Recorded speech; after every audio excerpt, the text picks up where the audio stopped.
Hi, it's Writing Wednesday. Only it's really not much of a Writing Wednesday because it hasn't been much of a writing week.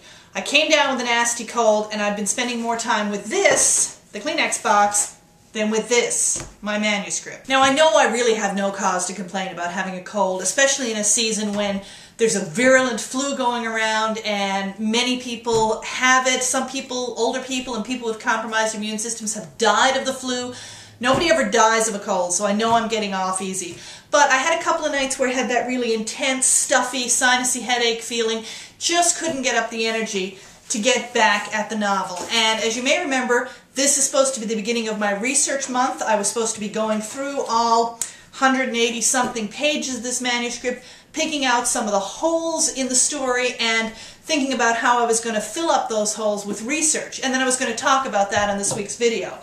Well, this is how far I got. Page 7. That's all I got done this week. Again, this is really about kind of living at the intersection of the writing life and real life, because the other difference between having the flu and having a cold is that when you have the flu, you just give up. You can't do anything if you have a real flu. You just have to lie down and let the virus take its course with you.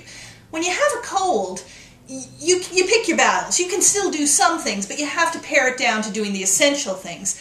If I had the ideal writing life in my villa in Tuscany or whatever, I suppose if I had a cold I could spend the weekend curled up in bed with my manuscript, you know, going through it when I felt well enough, and I probably could have gotten a good chunk of it done. But in my real life, when I get a cold, it hits on the week when we're starting classes at school, so I have to give what little bit of energy I have to actually showing up at work and getting all my classes rolling, and doing a few things at home, although fortunately, you know, my kids are old enough now that they don't need constant care, so I can, you know, cut back on that a little bit. But writing is always the third thing, after home and work, and certainly when I'm not feeling well, writing is the thing that has to get cut. That's just the reality. So I'm hoping that I'll be back next week to talk a little bit about the gaps that I leave when I'm writing historical manuscript, what those look like, and how I go about filling them in. So I don't have a whole lot to report to you about progress on my novel this week. I can report that my top 10 fiction and non-fiction book reviews got a lot of views and a lot of shares over the last couple of weeks, which was fantastic. A lot of people seem to enjoy the reviews. And I did do the drawing for the prizes, the books that I'm going to give away.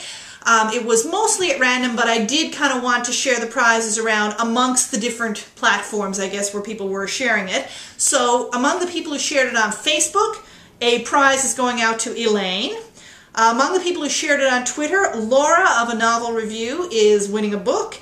And from here on YouTube, Pamela and The Real Jamberry, or Jamboree, because I'm not sure what your real name is, are both winning books. So I'll be getting in touch with those people to find out which book you'd like to win, and thank you so much everybody who liked, subscribed, and shared the videos. There will be more book reviews coming up at the end of January. Also, in other news, I've started another YouTube channel with a different vlog series. I'm posting videos every Saturday. It's kind of about faith and spirituality related stuff. And because I know not everybody who's interested in the novel and book stuff will be interested in that, I set it up as a separate channel, but you can watch and subscribe that if you're interested in that kind of thing. And I will be back next week with hopefully less of these and more of this.